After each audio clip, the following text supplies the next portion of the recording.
corporate social responsibility. The very term corporate social responsibility is usually employed in connection with the ethical values, legal requirements, and imperatives of respect for people, their communities, the environment, that inform decision-making process in business.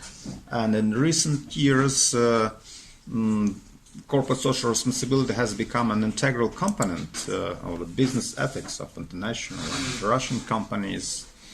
And corporate social responsibility has been a topic of academic study for several decades, and numerous studies have tried to arrive at consensus definition of social responsibility and whether it is appropriate to use this term as a term with some normative implications, because the very concept of social responsibility may seem to be a rather controversial one. There are lots of alternative ways of explicating these concepts. But in general, the term corporate social responsibility refers to a corporation's responsibilities or obligations towards society. And these responsibilities, they extend far beyond economic responsibilities and obligations that typically carry out through the exercise of economic activities. The first comprehensive approach to the issues of social responsibility was ushered in the 50s of the 20th century. In 1953, Howard Bowen published a book, Social Responsibility of the Businessman. And he assumed that public responsibility, social obligations, and business morality were synonymous for social responsibility. So he introduced this term, social responsibility of businessmen, and he explicated this term as follows. Social responsibility refers to the obligation of businessmen to pursue those policies, to make those decisions, or to follow those lines of action which are desirable in terms of objectives and values of our society. So the idea of corporate social responsibility is that business corporations have an obligation to work for social betterment, and they should do something beyond what is expected of them to do as economic agents. So the first issue is that of how business ethics and corporate social responsibility related. As I've told you, business ethics is sometimes confused with corporate social responsibility. These two concepts are interrelated, but they are quite not the same. According to the most scholars, being ethical is one of the obligations companies owe to society. Ethical obligations are listed among other obligations such as legal obligations, economic obligations, and discretionary or philanthropic contributions, or that is called discretionary obligations actually, that are carried out through philanthropic contributions of organizations to society that are welcomed and expected. You see, corporate social responsibility is the larger, more exclusive notion. And business ethics can be identified as a kind of subsector of these concepts. I'd like to quote Archie Carroll. He claims that the social responsibility of business encompasses the economic, legal, ethical, and discretionary expectations that society has of organizations. That's Archie Carroll's pyramid. You see a list of responsibilities correlated with alternative expectations with regard to the economic behavior of corporations, organizations involved in these big business enterprises. And first, Archie Carroll identifies the economic responsibilities. Actually, that is in coherence with the ideas of the classical scholars of political economy. The economic responsibilities, they are quite obvious. So this class of responsibilities refer to society's expectation that organizations will produce goods and services that are needed and desired by customers, and they should sell those goods and services at a reasonable price. So that's quite typical. You know, these responsibilities can be carried out under the conditions of the well-functioning, open and competitive market system. Besides that, there are legal regulations, legal responsibilities. That means that organizations are expected to comply with laws set down by society to govern competition in the marketplace. And besides that, there are consumer protection laws and lots of other laws specified with regard to the spheres of regulations, such as fiduciary norms regulating relationships between lawyers and their clients, or physicians and their patients. So organizations have thousands of legal responsibilities that govern almost every aspect of their operations. Ethical responsibilities are listed among these other forms of organizations being responsible for what they're doing. So, and these ethical responsibilities concern societal expectations that go beyond the law.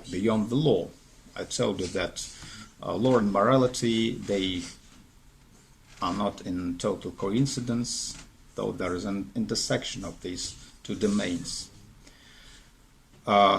Anyway, there is an expectation that organizations will conduct their affairs in a fair and just way, that employees will treat employees fairly without any discrimination, that employees will act responsibly and avoiding conflicts of interest and demonstrating loyalty to organizations. So, following the standards of professional ethics, that means that organizations are expected to do more than just comply with the law. They should take proactive efforts to anticipate and meet the norms of society, and to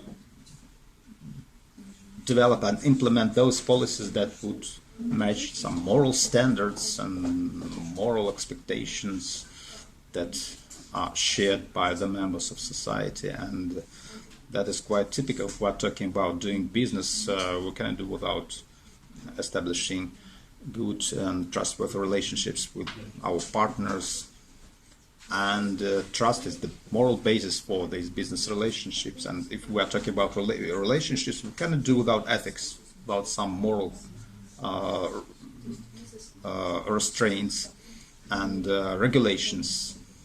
Anyway, there are lots of responsibilities that go beyond legal requirements. And finally, discretionary responsibilities. Anyway, sometimes, social responsibility of businesses are reduced to this concept, the concept of discretionary responsibilities. That means that society expects that organizations be good corporate citizens, that they contribute to social welfare through philanthropic initiatives, doing something that would benefit the community or the nation. So, sharing some incomes with lots of groups of stakeholders, you see. Though, of course, social responsibility of business cannot be reduced merely to this set of responsibilities, discretionary. It's an all-embracing concept that can be analyzed in different terms. There have been lots of attempts to analyze this concept, and first of all, the central term in these discourses, the term responsibility. What does it mean to be responsible? And then this concept is specified as social responsibility. Social responsibility. Laura Hartman, business ethics scholar, argues that to talk about corporate social responsibility is to be concerned with society's interests that should restrict or bind businesses' behavior. Society's interests and expectations. And the words responsible and responsibility are used in several different ways. When we say that a business is responsible, we might mean that it is reliable or trustworthy. Yeah? For example, you might recommend, for instance, a car dealership to a friend by describing them as responsible, trustworthy business partners. A second meaning of responsible involves just attributing something as a cause for an event or action. Cause. For example, poor lending practices were responsible, of course, just for the collapse of many banks during the 2008 economic crisis. And the third sense involves attributing liability or accountability. So responsibility is accountability for some event or action. Correct. And that is something which creates a kind of obligation to make things right again.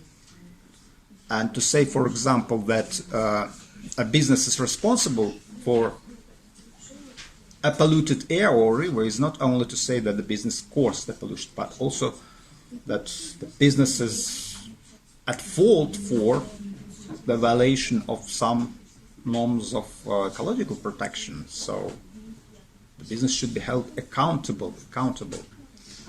And laws regarding product safety and liability involve many of these meanings of being responsible. And when a consumer is injured, for example, the first question to ask is whether the product was or the producer or manufacturer was responsible for the injury. So corporate social responsibility refers to those actions for which a business can be held accountable. That's the central idea. To talk about corporate social responsibilities, to be concerned with society's interests that should restrict or bind businesses' behavior, and that means that businesses are held accountable for certain actions, for their policies, for what they're doing, and how the corporate policies affect the interests of lots of group of people distributed among alternative categories of stakeholders. Once again, just take a look at these Archie Carroll's pyramid. Economic responsibilities, legal responsibilities, ethical responsibilities, and philanthropic responsibilities. And almost every code of ethics addresses the issues of corporate social responsibility. What might be the arguments for the recognition of the value of social responsibility of business? There's a set of alternative arguments, but first of all, we should examine arguments for businesses, business organizations primarily, yeah, because the businesses are institutionalized and organized ventures. So business organizations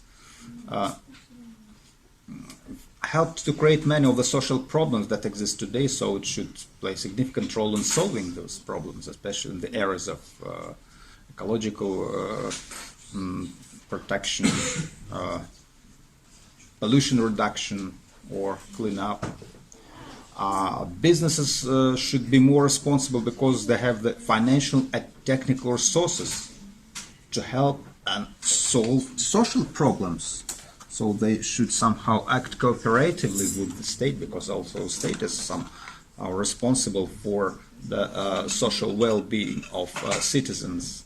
At least there are lots of social programs initiated by the state and sustained by the financial resources of the state.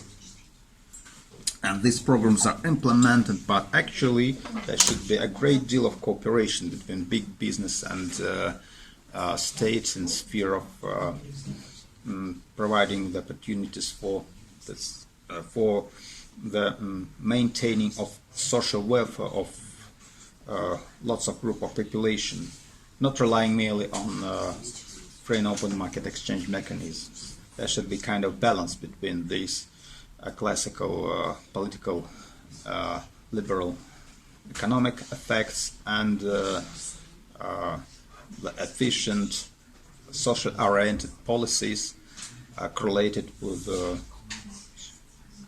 social responsible initiatives of big business. So as members of society, businesses should do their fair share to help others. There is an idea of corporate citizenship, as if organizations are agents and they should be recognized as full-fledged citizens, members of society, collective members of society. So they make use of social infrastructure and there's a kind of tacit agreement between organizations and society.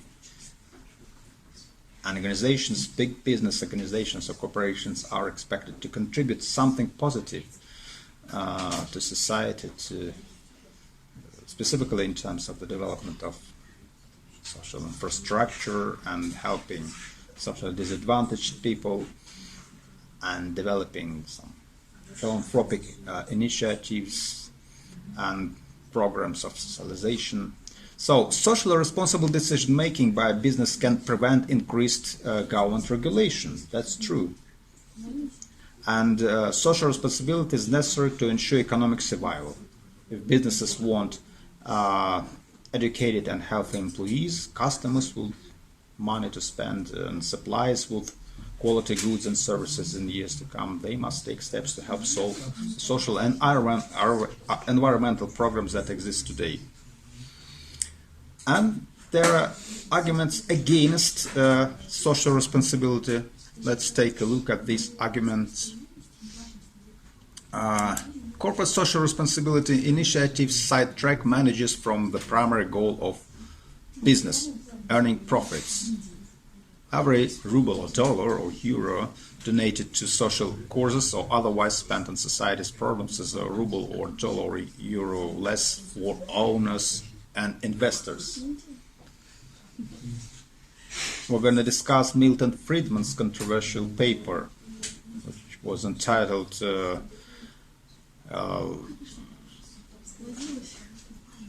The Social Responsibility of Businesses to Increase its Profits. Participation in social programs gives businesses greater power, perhaps at the expense of particular segments of society. Some people question whether business has the expertise needed to assess and make decisions about social problems. And many people believe that social problems are the responsibility of government agencies and officials who can be held accountable by voters. Okay, so I've mentioned Milton Friedman and his disputable and controversial paper entitled The Social Responsibility of Businesses to Increase its Profits. This paper was published in the New York Times Magazine in 1970, and it has been discussed since that time. Milton Friedman explicated the so-called economic model or shareholder approach. That is a classical shareholder view, according to which business' sole duty is to fulfill the economic functions business were designed to serve. So business is an institution that exists merely to produce goods and services and to replicate, regenerate and increase profits and to contribute to the well-being of society through the mechanisms of production and the distribution of goods and services, satisfying the demands of the groups of consumers, and at the same time acting on behalf of the principals, investors, and contributing to the welfare of those people who invested their money in business. So by engaging in this purely economic activity, that business creates jobs and wealth that benefit society further, and that is all actually what is expected of business organizations, and nothing more should be expected and demanded from them. You see, that's a classical view, because according to this shareholder view of corporate social responsibility, corporations only have a duty to maximize profits within legal frameworks, within the law. Profit is a direct measure of how well a business firm is meeting society's expectations, because profit is an indication that business is efficiently and successfully producing the goods and services that society demands, and corporations are expected to obey the legal mandates established by the society. So corporations are created by society and require stable political and economic infrastructure in which to conduct business. So that is an economic model that denies that business has any social responsibilities beyond the economic ends that should be accomplished within legal restrictions, legal frameworks. So,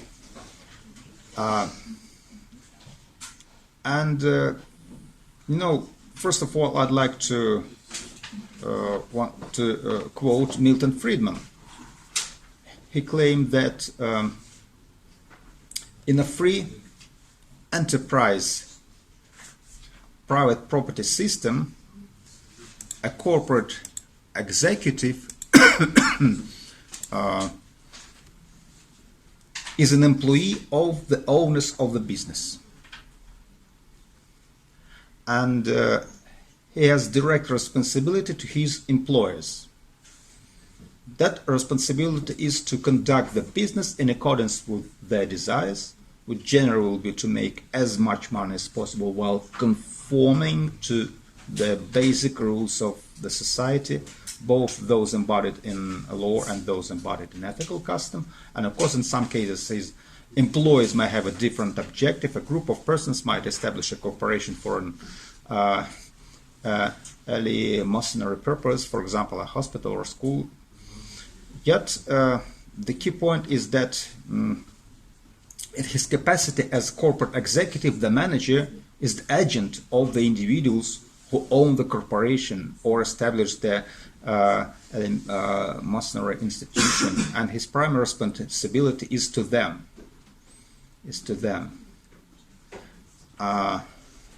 So, if we summarize the arguments that can be used to support these shareholder view of social responsibility of business, we can identify at least 5 the basic arguments, and they are as follows.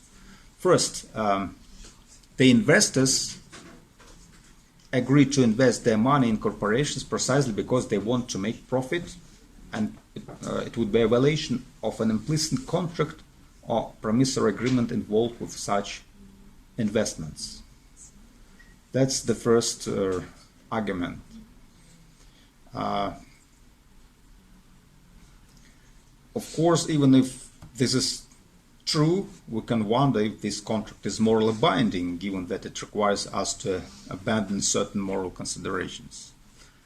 The second argument can be presented in the form of the following statement. Some argue that corporate social responsibility will harm the economy by going against the invisible hand of a free market.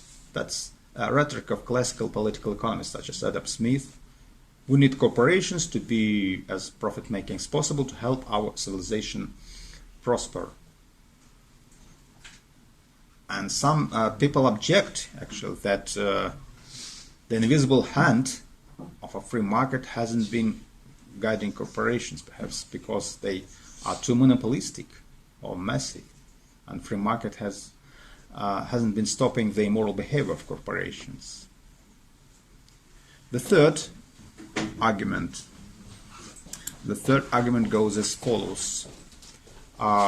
We cannot trust corporations to be moral on their own, so we should rely on government regulation. rather than demand corporations to self-regulate. And people are too selfish by their nature or unethical to make sure corporations can act in the public interest on their own. That's why we need some government intervention. Yet some scholars reject this idea because it requires an intrusive government, and the government is greatly influenced by corporations that can prevent government regulation through lobbying. That's quite typical for the Western models of doing business and cooperation with some lobbying groups involved in states' policy making initiatives. And laws and regulations can stop every single possible immoral act that corporations will engage in. The fourth argument, corporations are too inept to be ethical. Lots of people aren't particularly informed about moral philosophy, and so we still demand that they are ethical, and we demand everyone behave morally, whether they are moral experts or not. And the fifth argument, some people think that corporations are evil or corrupt, and they are full of greed and selfish people who don't know what is truly important in life, so their corrupt idea of behaving ethical will spread their values to the rest of our culture. That's a rather extraordinary argument. So, as I've told you, the classical version of this shareholder view of social responsibility was expressed clearly by Milton Friedman, an economist, a winner of Nobel Prize, actually, in the sphere of economics. So, and Milton Friedman's view goes back to the utilitarian tradition and to neoclassical economics. The main reason why Milton Friedman holds his theory according to which the social responsibility of business is to increase its profits is that shareholders, the principles are of primary importance. Shareholders own the company. Since shareholders own the company is their and only their property, and only they have the moral right to decide what it should be used for. So those owners hire executives, managers to run the business for them. So executives are agents, and owners or shareholders, investors are principals. So that is the distribution of the roles between agents and principals. Just recall this agent-based argument against bringing ethics into business. So according to Milton Friedman, a manager has no right to give company money to social causes. When doing so will reduce shareholders' profits. The reason is quite clear, that money doesn't belong to the manager but to shareholders. And Friedman argues that when a company tries to maximize shareholders or stockholders' profits in a free enterprise economy, competition by itself will force it to use resources more efficiently than competitors, to pay employees a competitive wage, to provide customers with products that are better, cheaper, and safer than those of competitors. So that is how we can benefit society through these typical economic institutions and mechanisms of free market. And Milton Friedman writes that business people who believe that they're defending free enterprise when they declaim that business is not concerned merely with profit but also with promoting desirable social ends, that business has a social conscience and takes seriously its responsibilities for providing employment, eliminating discrimination, avoiding pollution, and whatever else may be the catchwords of the contemporary crop of reformers. So business people are unwitting puppets of the intellectual forces that have been undermining the basis of a free society that is warranted by this free and open market competition system. What might be the criticism of Milton Friedman's shareholder view? So we have started analyzing the concept of social responsibility with the explication, analysis, and deconstruction of this shareholder view, and that is not a matter of accident, because we're gonna move further on and analyze some alternative views on social responsibility. First of all, some critics object to Friedman's claim that the manager or executive is the employee of shareholders or investors. In fact, the executive, the manager, is the employee of the corporation. And the main responsibilities of executives can be restricted to those that are related to the basic obligation to serve the interests of the corporation. It's true employer, not of its shareholders. Yeah? Other critics object to Milton Friedman, and they claim that, first of all, they try to undermine this widely spread assumption that stockholders are the owners of the corporation. Critics point out that shareholders only own stock, and this gives them a few limited rights, such as the right to elect the board of directors, the right to vote on major company decisions, and the right to whatever remains after the corporation goes bankrupt and pays off its creditors. But shareholders don't have all the other rights. They don't have all the other rights that true owners would have, and so they are not real owners of the corporation.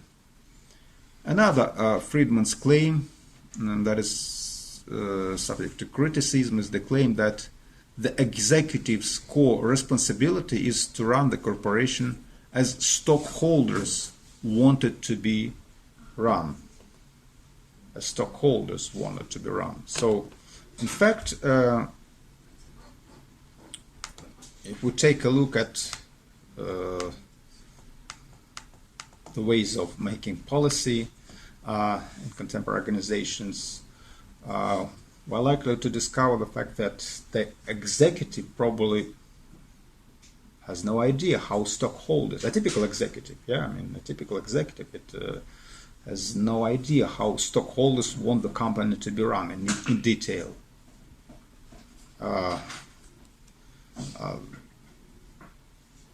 Legally, anyway, a typical executive is required to run the company in ways that serve lots of interests, not only the interests of stockholders, but also the interests of customers, clients, employees, and other stakeholder groups.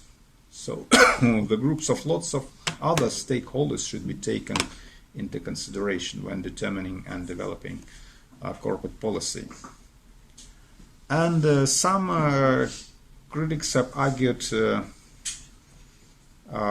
against Friedman's view that by seeking to maximize shareholder returns, the corporation will best serve society, but sometimes competitive forces fail to steer companies in a socially beneficial way. We know there are lots of cases of harmful behavior of organizations. A company might knowingly pollute a neighborhood, or reduce labor costs by using the practice of outsourcing, and so on, or just rejecting to install some equipment that would provide a healthy work environment and safety in the workplace. So, in general, there are lots of criticisms against the criticisms that undermine this shareholder view of corporate social responsibility, and that is why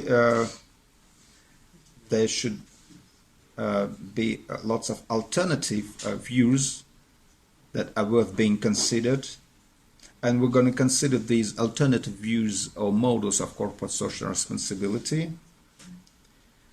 But I'd like first of all to draw attention to a classical definition of corporate social responsibility proposed by Keith Davis. Keith Davis put forward 5 propositions. First, social responsibility arises from social power.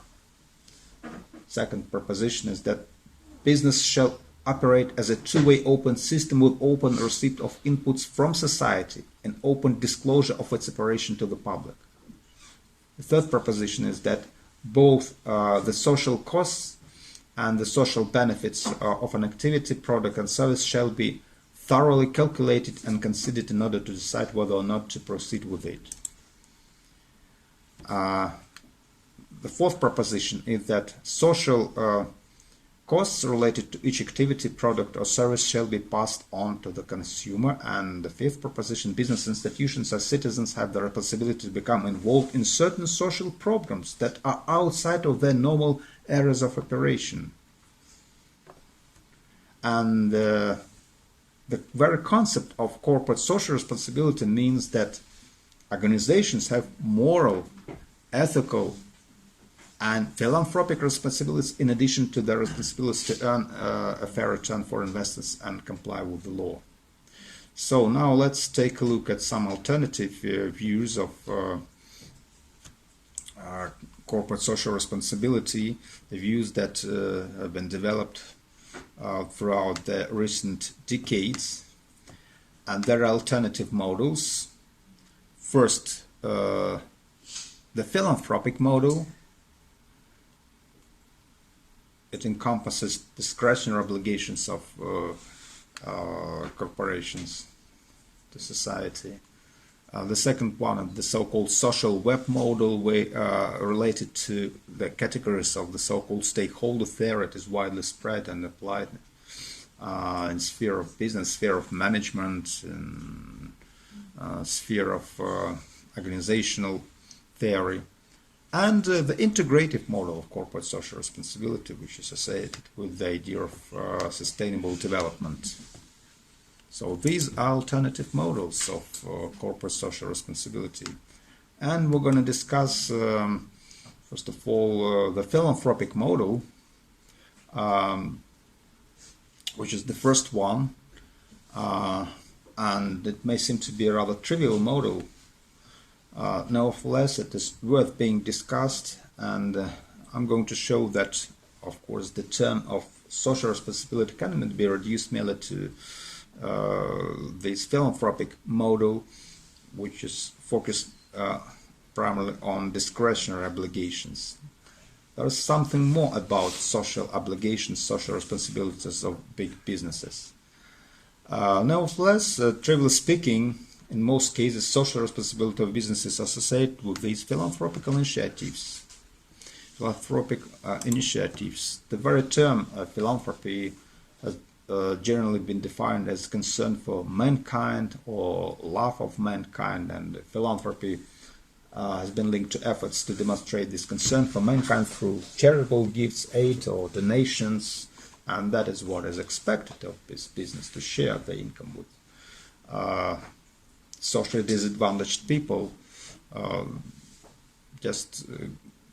going beyond what can be obtained through the use of purely economic mechanisms of the distribution and providing goods and services to the consumers. And today in business ethics studies, philanthropy is seen as a part of companies' corporate social responsibility or corporate citizenship initiatives. And you know, Archie Carroll has argued that philanthropy fulfills businesses' discretionary responsibilities to be good corporate citizens. Philanthropic activities are voluntary. They are guided by businesses' desire to engage in social activities that are not mandated, not required by law. But anyway, philanthropy is desired, it is expected in most societies, and the public has an expectation that business will engage in philanthropy, but because it has become so much a part of business tradition. And nowadays, these philanthropic initiatives are seen now as a substantial part of business strategy, which employs the resources of the reputation enhancement. You see, this philanthropic model holds that, like individuals, business is free to contribute to social causes as a matter of philanthropy, and from this perspective, business has no strict obligation to contribute to social causes, but it can be a good thing when they do so. And just as individuals have no ethical obligation to contribute to charity or to do volunteer work in the community, business has no ethical obligations to serve wider social goods. But just as charity is a good thing and something as world want to encourage, and business should be encouraged to contribute to society in ways that go beyond the narrow obligations of law and economics. Now, as I told you, there's a great deal of talking about strategic philanthropy. Strategic philanthropy is an approach by which corporate business giving and other philanthropic endeavors of a firm are designed in such a way that it best fits with the firm's overall mission, goals, values. It enhances reputation and contributes to the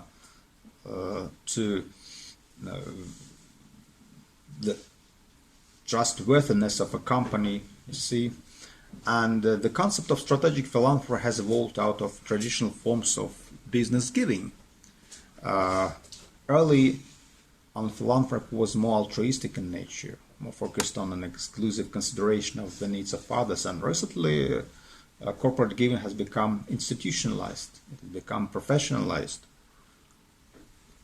and it has been turned over to professional managers. Top management has come to view the giving function as one that should deliver more specific direct benefits to the company. So we should take into account the range of motivations for engaging in these philanthropic initiatives. Let's consider the cases of different motivation for the philanthropy. And of course, we can relate alternative lines of motivation to some benefits obtained through the development of these philanthropic initiatives. First, economic benefits, of course.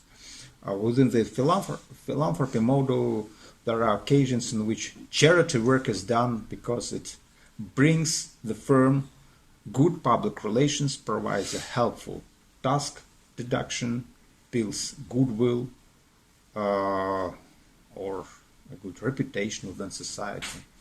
So many corporate sponsorships in the arts or contributions to community events benefit business in this way. So strategic philanthropy doesn't just address any legitimate need in the community, but rather it focuses on those needs or issues that are consistent with the firm's overall mission, overall objectives, something which is presented in mission statements or value statements.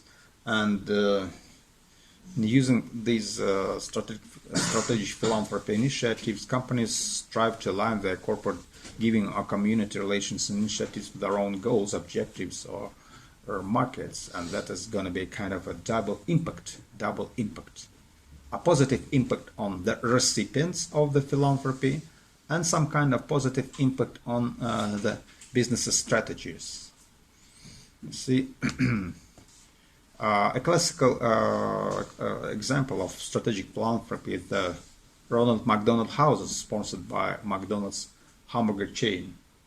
The Ronald McDonald Houses are facilities usually built near children's hospitals to help families who want to be close to their children who may be receiving longer-term treatment at the hospital. And the Ronald McDonald House Charities maintains more than 20 houses in 44 countries around the world, where the families can stay together for free when traveling for a sick child's treatment. And there are 48 rooms within hospitals for the same purpose. So that's a good example of strategic philanthropy. And one of the leading business groups supporting the idea of strategic philanthropy is Business for Social Responsibility. That is an American nonprofit association of firms and executives who support the idea of integrating business social role with its economic objectives. And so this Business for Social Responsibility association has assembled research that indicates that companies through their philanthropic giving may increase customer loyalty and enhance brand image, strengthen employee loyalty and productivity, enhance corporate reputation, and expand into emerging markets. You see?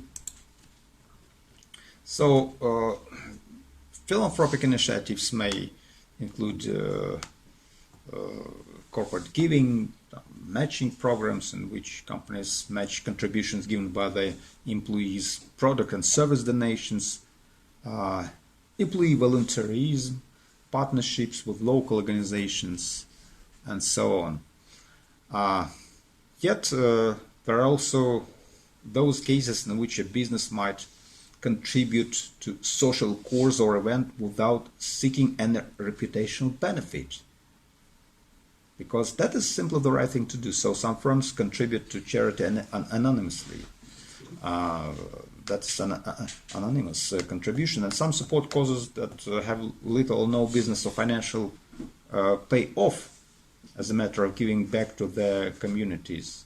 And corporate support for those social causes is not done for potential business benefits, but instead because the business manager or owner decide that that is simply good and right thing to do, just following these Canton standards. So the philanthropic model in which business support for social cause is done simply because it is the right thing to do differs from the reputational version. And the main difference is it can be explained in terms of the underlying motivation. Some ethical theorists argue that it is this different motivation or what makes an action ethically responsible. You see? And from the perspective of the economic model of social responsibility, only philanthropy done for reputational reasons and financial ends is ethically responsible. From the perspective of the philanthropic model, philanthropy done for financial reasons is not fully ethical. And it is not truly an act of social responsibility. You see? Now let's turn to the more systematic and complex model of social responsibility. That is called social web model or stakeholder model of corporate social responsibility. So that is an alternative model. It goes far beyond discretionary obligations and philanthropic initiatives of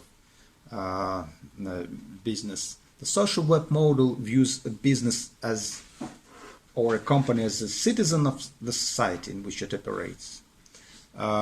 Business exists within a web of social relationships.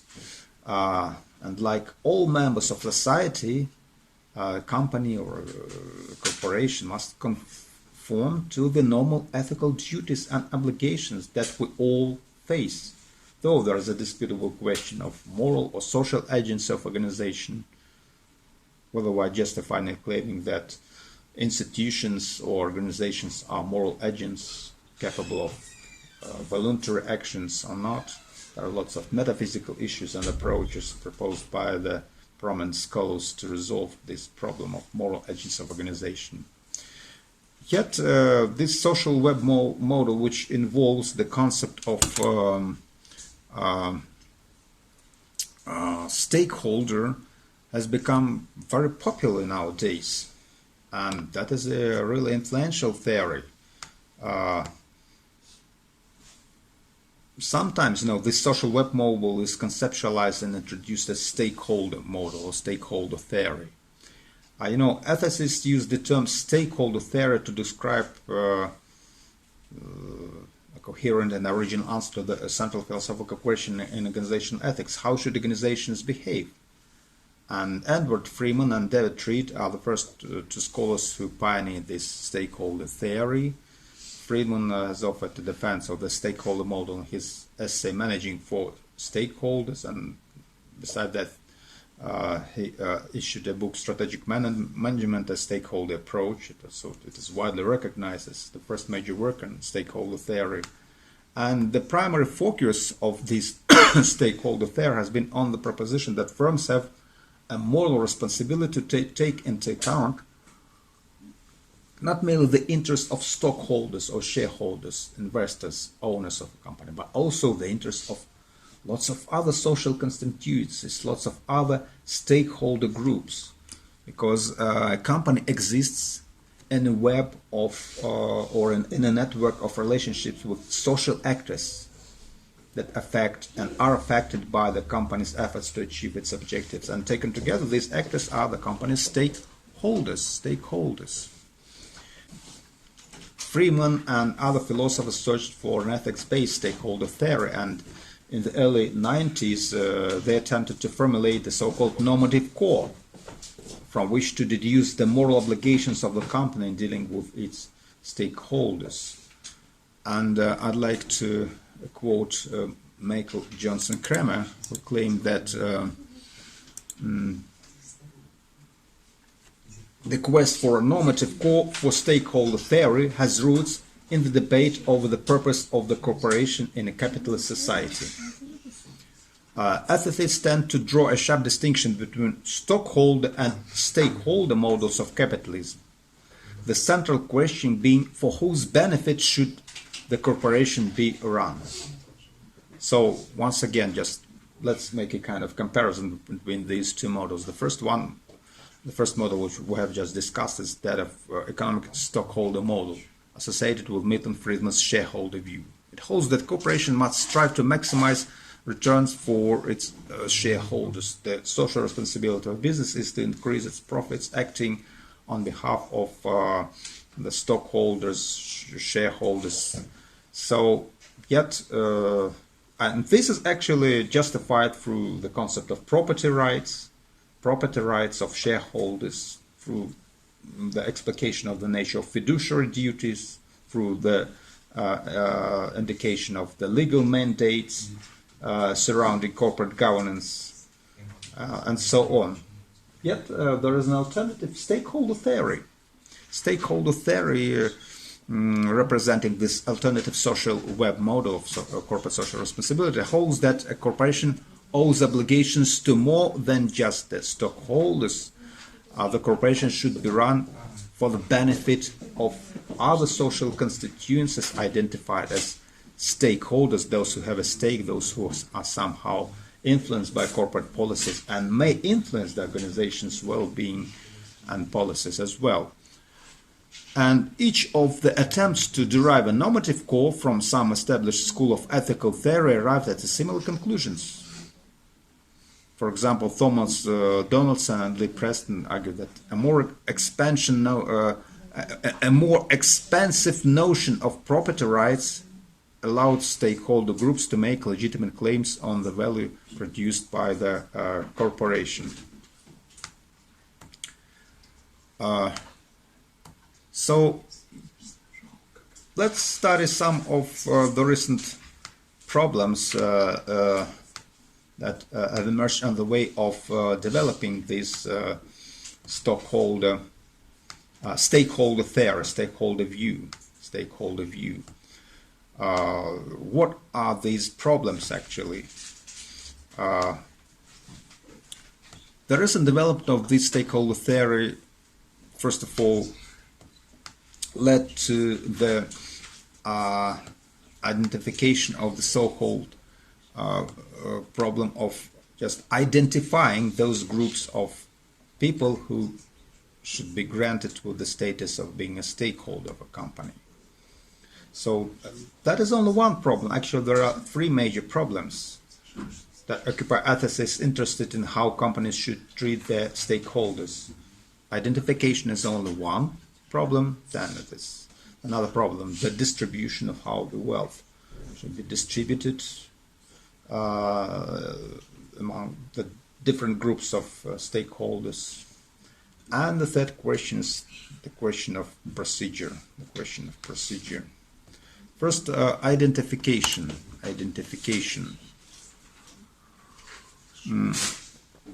Who should be identified as stakeholders of a company? And for instance, Freeman proposed the distinction between narrow view of a typical stakeholder and more wide view of a typical stakeholder. So there are two senses.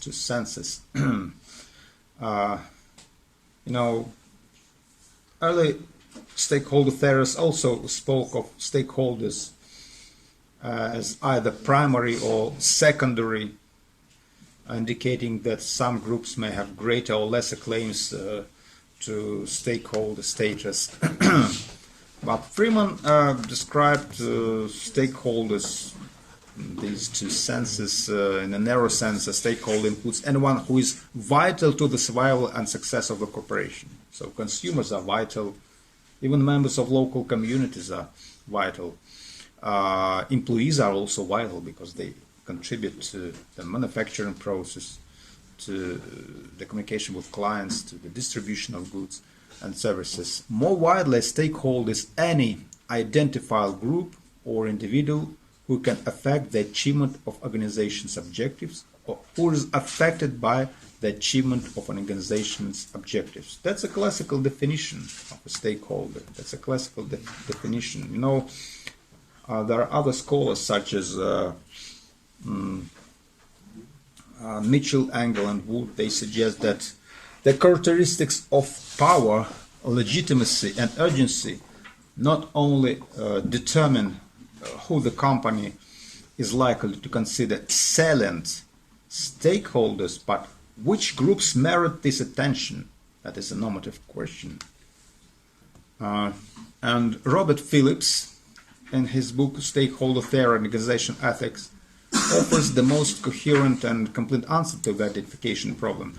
Robert Phillips draws on a principle of justice as fairness, first articulated by John Rawls in his Theory of Justice. According to Robert Phillips, a company should consider as stakeholders all those parties that participate in the cooperative scheme surrounding the company. You see, there is a kind of stakeholder model of organization, and that is a participative scheme.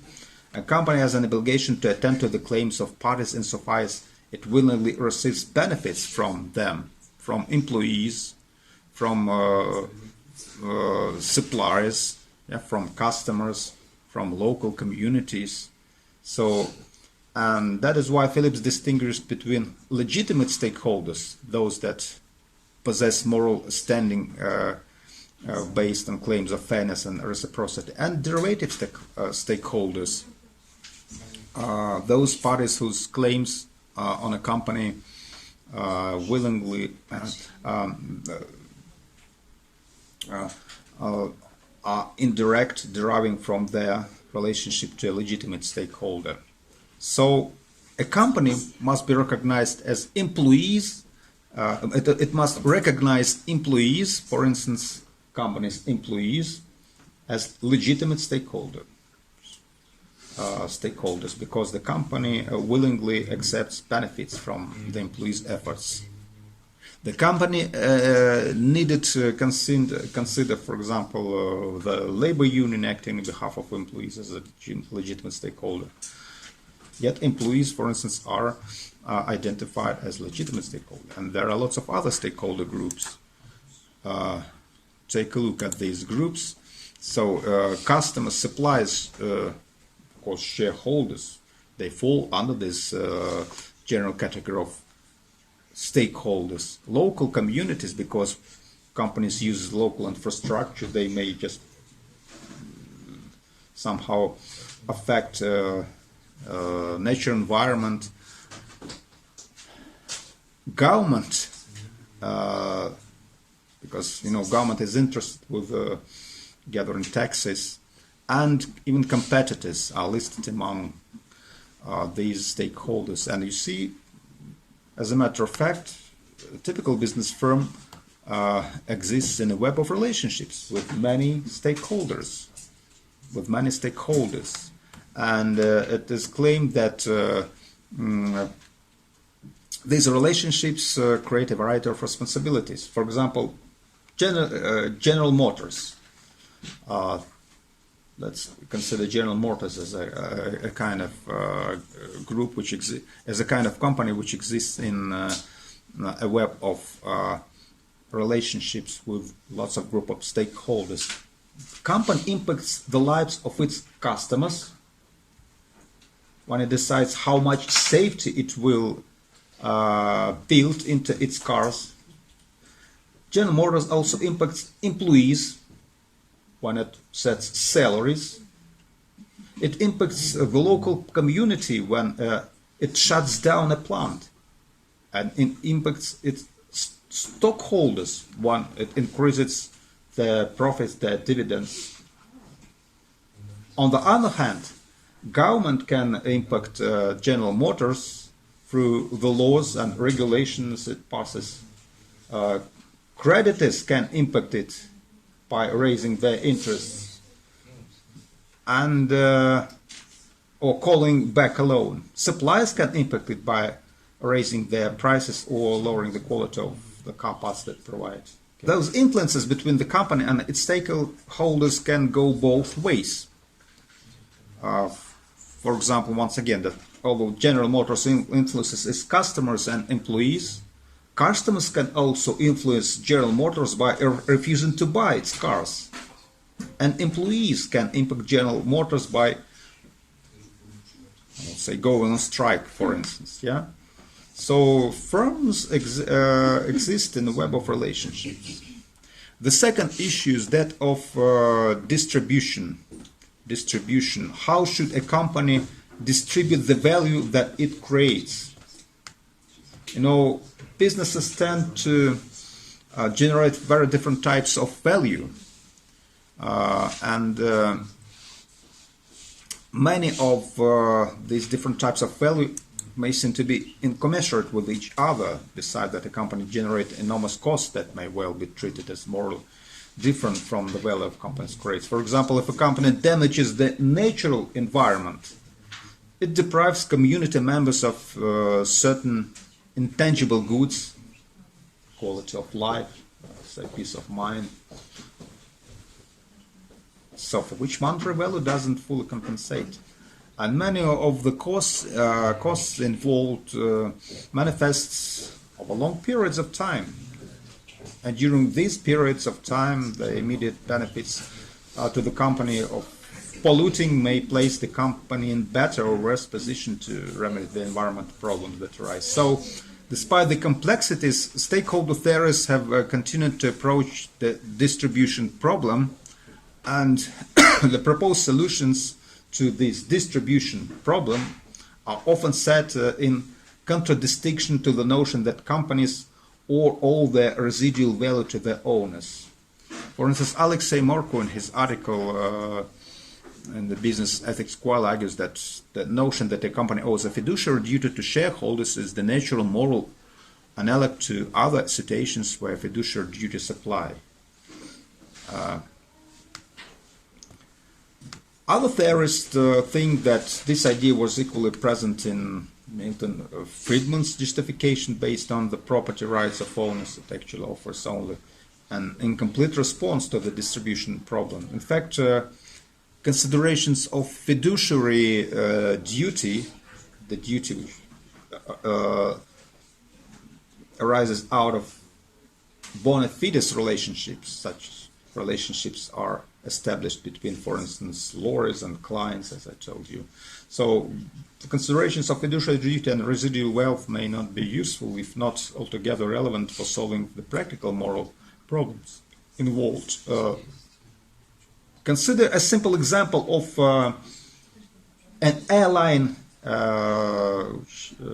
decides how much airline baggage to allow on the airplane. A company has to make this choice.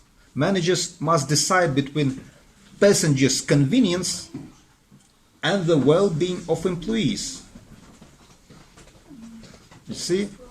And flight attendants, for instance, often injured trying to help passengers with oversized carry-on baggage. And to say that the company should do whatever is best for the shareholders, to say very little indeed. There is no evidence that baggage policies are a major determinant of customer preference. So the company is still left to decide how to distribute the good among two conflicting stakeholder claims. And the general principle often attributed to stakeholder theory is that companies should distribute value broadly, that the company should be managed so as to create value for all its stakeholders. And Robert Phillips offers a clear interpretation of the general principle. Phillips argues that a company owes obligations proportional to the relative contribution that the stakeholder makes to the success of the cooperative scheme.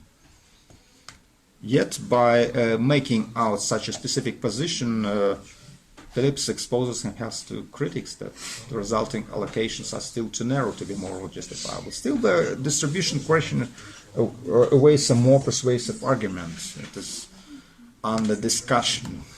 And finally, the problems of determining the relevant procedures. Does the company have an obligation to engage with stakeholders and invite their input into policy decisions? That's the question. On the one hand, ethicists may choose to draw on the work of German philosopher Jürgen Habermas on communicative reason or communicative rationality. And Habermas developed a kind of ethics on the basis of his theory of communication. And he claims that moral right decisions in a political context are only possible insofar as they are created for open public discussion and deliberation, and the only way to honor man's nature's reasoning being is to respect reason's role in the act of communication and deliberation. But that is a rather abstract theoretical approach. It should be somehow specified to the sphere in which we should determine the relevant procedures that would allow for different groups of stakeholders to be somehow represented or even to participate in decision-making practices. A second perspective on the moral problem of procedures is the emerging discussion of multi-stakeholder dialogue. Such scholars as Jerry Carlton or Stephen Payne, they argue that dialogue is a natural and important facet of all human relationships, and that suppressing dialogue in stakeholder relationships is both imprudent and unnatural. But once again, that's a too abstract and general requirement. We take into account these considerations. Yet we may specify some arguments in favor of the stakeholder theory and summarize and analyze these considerations, presenting them as the core of a set of arguments in favor of this stakeholder theory. For instance, utilitarian argument is essential to any utilitarian theory is the commitment to balance the interests of all concerned and to give to each equal consideration. So this stakeholder theory simply acknowledges this fact by requiring managers to balance the ethical interests of all affected parties. The interests of stockholders should be balanced with the interests of employees, partners, suppliers, and other social constituencies. So managers try to balance the interests of stakeholders. So each stakeholder gets a fair share of the benefits that corporation produces. And the manager has the responsibility of running the company in a way that will best serve the interest of all stakeholders. But once again, this should be somehow specified. There are also instrumental arguments for stakeholder theory. Being responsible to all of its stakeholders is in the best interest of the corporation, and although it may not be in the best interest of shareholders, because if a company takes the interest of all its stakeholders into account, those stakeholders will be favorably disposed to do their part to support company, and it's in interest to be loyal to the company, for example, to recognize it as a reliable business institution. So that is an instrumental approach. Other arguments employ the concept of limiting social sanctioning. Any theory of corporate social responsibility must then explain and defend answers to the questions for whose benefit and at whose cost should the business be managed. So once again, the economic model argues that the firm should be managed for the sole benefit of stockholders, and the stakeholder theory alternative argues that there be something which goes beyond these legal and economic obligations. Factual economic considerations diminish the possibility of the economic model, and there is a great variety of market failures, and they show that even when managers pursue profits, there are no guarantees that they will serve the interest of their stockholders or the public. So there should be something more, something possibly should be done in order to meet the expectations of society and to satisfy the interests of the various stakeholder groups. And of course, there are some legal requirements. Stakeholder theory argues that the narrow economic model plays both as an descriptive and as a reasonable normative account of business management. And European countries and the United States, for instance, the law now recognize a wide range of managerial obligations to such stakeholders as consumers, consumer protection laws, employees, employee rights have been recognized and warranted. Competitors, some regulative institutions that try to oppose to the tendencies of monopolization in the market, environmental protection legislation, and so on. And normative arguments for stakeholder theory. The company has a moral or ethical obligation to be responsible to all its stakeholders. And once again, I'd like to draw attention to Robert Phillips and his way of addressing the principle of fairness. Thank you. According to this principle of fairness, if a group of people works together to provide some benefit at some cost to themselves, then anyone who takes advantage of those benefits has an obligation to contribute his or her share to the group. So that is the social web model of corporate social responsibility. And I think that is all for today.